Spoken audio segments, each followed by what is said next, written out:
Welcome back to Nick Lenz's Comic Corner, Classic Class Non Classic. This is episode number 2492 and Doubleshot number 2386. We're first starting off with Peter David's Incredible Hulk book. We have Incredible Hulk, Marvel Visionaries Incredible Hulk by Peter David, Volume 4. This book collects issues from Incredible Hulk, issues 355 to... It is 355, 363, and Marvel Comics Presents issues 26 and 45. Of course, you have Bob Harris doing some co-writing here with Jeff Pews and Herb Temple and Dan Rand on the artwork. Yep. Now, Hulk, of course, basically... There's like a few different things happening here. Number one, he basically is informed by Marlo Chandler that she's in love with him. Despite the fact he initially kind of rejects her. He gets fired from his job because of his frequent disappearances. So he's basically dealing on the run, like, oh, daylight stuff, like... And this is just various stuff happening over the course of these issues. Also, he gets a chance to take on Wolverine again.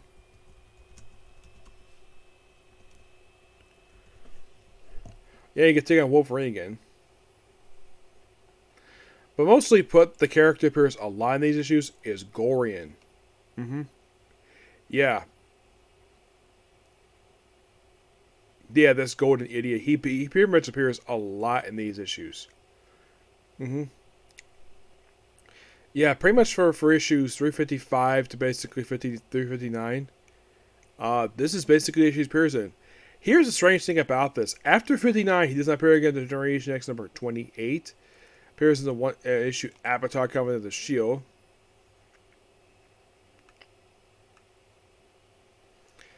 And his parents are very sporadic afterwards. Yep. Of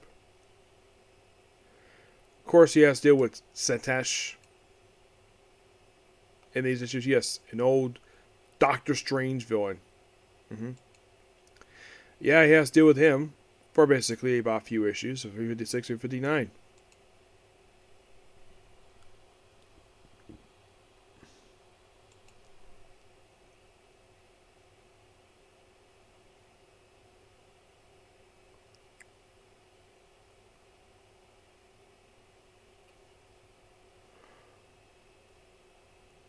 Ends up threatening him, but basically he doesn't kill him per se because he knows basically maintains his lifestyle. Yeah. But sadly put, basically, by 359, he's done. Yep.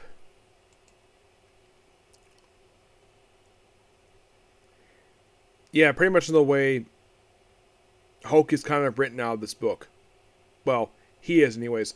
I guess that Peter David basically got bored with the whole thing of like, oh, let's basically have Hulk work for Casino. And by 359, he's done. Yep.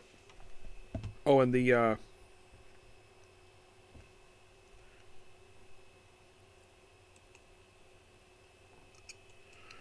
But what about 26 and 45 on Marvel Comics Presents, you might ask? Well... They're like standalone issues. They take place between a couple issues of Incredible Hulk. Like 26 takes place between 56 and 57. You're thinking, okay, what about 45? 45? Well... 45 is a weird one where he takes on Hulk Hogan. Yes, seriously, he takes on Hulk Hogan in this one issue. Yes. I am not kidding about that. And this was his second ever appearance in Marvel Comics. He made his first appearance in Iron Man 227. Yes, because he took him on purely because of the fact that he used the name Hulk. That was it. Yes, that was literally the reason for it. It's by far one of the most strangest things they've done with the character. You're thinking, okay, what about the last few issues of this book? Well, basically with they've written out that they kind of have taken on Dice Spear, who is currently gone right now from Marvel Comics. Yeah.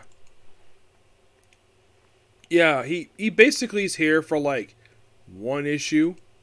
Yeah, he just here for 360. Along with take on Nightmare. Mm-hmm.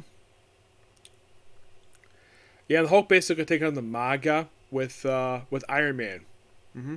Yeah, strange enough, basically they'll include the Iron Man story in here from Iron Man 247, which led into this very issue.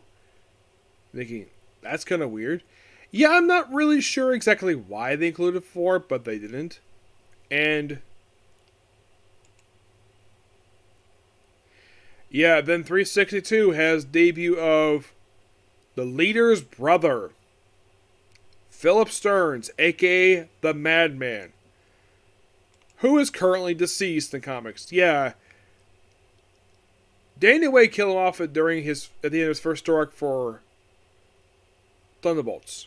Yeah, and he's there from 262 to he's there for quite a while. Yeah, it was at one point he stopped appearing. I'll get to his last appearance. Don't worry about that. But it's interesting though the fact is, and of course in 262 takes on Jack Russell, the Wear It by Night. The last appeared in West Coast. He next appears back in Marcon Presents. And then 363 is a Acts of Vengeance tie-in. Yep, where he takes on Doctor Doom and Grey Gargoyle. Yep.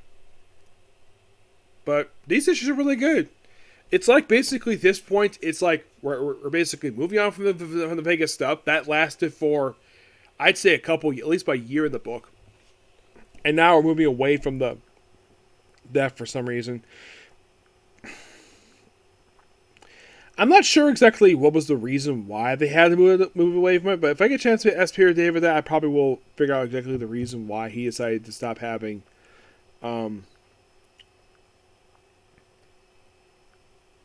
it's like maybe they want to do something else. Yeah. Alright, come on, seriously.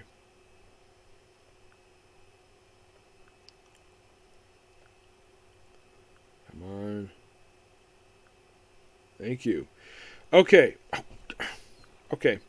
Yeah, my thing is not being very cooperative. Okay. Come on. Oh my gosh, seriously.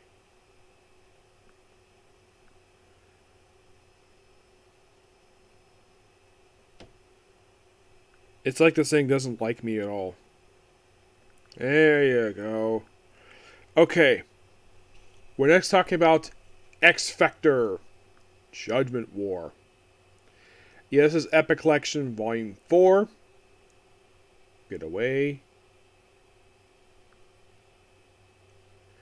Yeah, there it is. This issue requires some skipping because some of the stuff in this book I've already discussed already.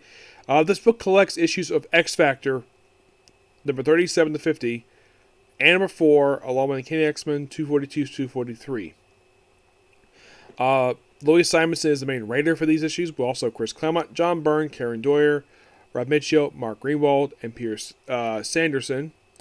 Art by Louis Simonson's husband, Walt Simonson, Mark Serestivi, Rob Liefeld, John Byrne, Art Adams, Paul Smith, Karen Doyer, Rich Buckler, Jim Fern, Mark Bagley, and Terry Schumacher. Wow. The cover is done by Rob Liefeld and McFarlane. The back cover is basically Mark Silvestri and Dan Green. Wow. Three of the 8 founders of Image worked on this book. Yeah, I had heard about the whole thing. Now, he only did one issue in here because it was a fill-in. Because when Rob Liefeld first joined Marvel Comics, this is, of course, going to his podcast, he did a lot of fill-ins at first. And it was thanks to, I think, Todd or one of the other people would say, because he was offered to do New Mutants. He was offered to do it, but he was basically procrastinating on it, and then eventually he finally did it. And it proved very successful for him. Now, for this book in particular, we are skipping over the 2 Uncanny X-Men issues, along with 37 to 40, because I've discussed issues already. Now, we're starting with issue number 40. By the way, the issues themselves cover the period of February 1989 to January 1990. So yeah, basically with this very book, I'm out of the 80s for this one. Yep.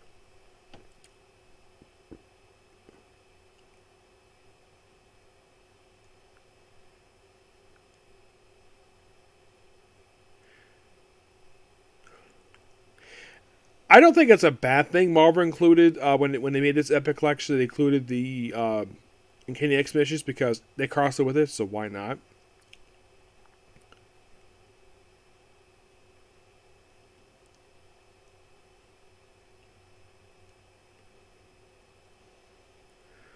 Well, 40, I gotta mention this. 40 is like the Aftermath issue. This is the issue done by Rob Liefeld. You can tell by the interior artwork. This is Rob Liefeld's artwork. Yeah, I don't know if this was his very first book he worked on, but this is definitely an issue he worked on. Mm-hmm. Yes.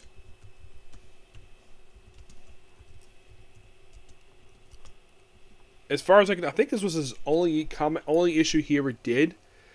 For this book, I believe so. Yeah, and also with this issue, they disbanded the X-Terminators. The original version of them, anyways. Yeah, they disband, but they later come back after this. Yeah, pretty much with this issue here, they pop up 2 more times after this in New Mutants Annual number 7 and Cable Reload number 1. Mostly put the team itself basically would do other things. Boom Boom will carve New Mutants. Leech himself, what would he do right after the group disbanded? Well, right after this issue, he next appeared in New Mutants in number 7, the first stand for X-Force, became a recurring character, and of course popped up in X-Men Volume number 30 for Cyclops and Jean Grey's wedding. He became a recurring character in Generation X for a while, appeared in Daydreamers. Basically, his appearance very sporadic, and like he also even joined the Future Foundation at one point. Yep, he did. His most recent appearance actually was in Fantastic Four, Volume 6, number 26. And that was not a digital book, by the way. Nope.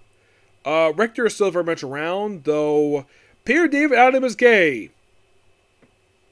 Yeah. Are they mix? Well, I don't think this guy did very much. Yeah, he did very, very little after this book wrapped up. Yeah, it seems like once they expanded, he popped up in more Fanfare 50, New Mutants number 7, and, well, by the 90s, he basically became a recurring character in Generation X. Appeared also Fantastic Four, FF. For him, the most recent appearance for him was actually in Wolverine. Excuse me. WizKid,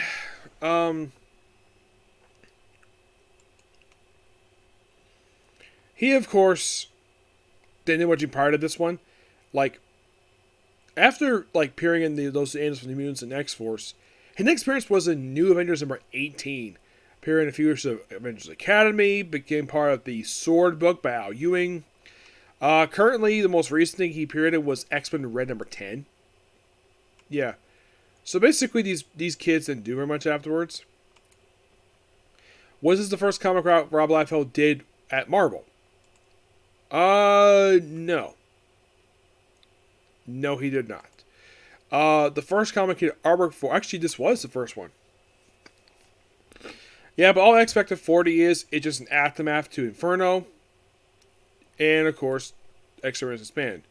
Then, of course, basically with issue 41, they basically deal with the Troll Associates. A group of individuals who only appear for issues 41 and 42 and then pop up in Excalibur. Yeah, it's a weird book, and for some reason this issue leads into an issue for X-Men Legends.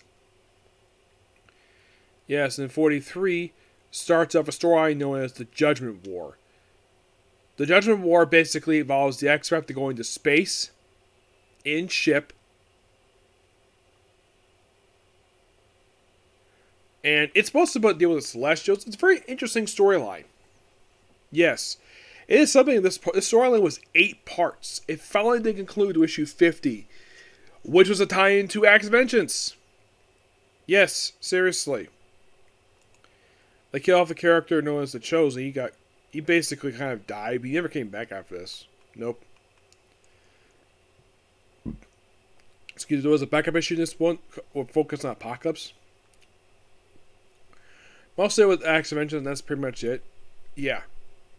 But these issues overall really good. I thoroughly enjoyed these issues. You're thinking, okay, what about the annual? Yes. What about the annual? There was the fourth annual, of course. The fourth annual is a tie into Lenz attacks, where it involves Marvel Girl and Beast taking on Atuma. And that was the opening story. It also features a story from Magneto. There's an aftermath story for Inferno.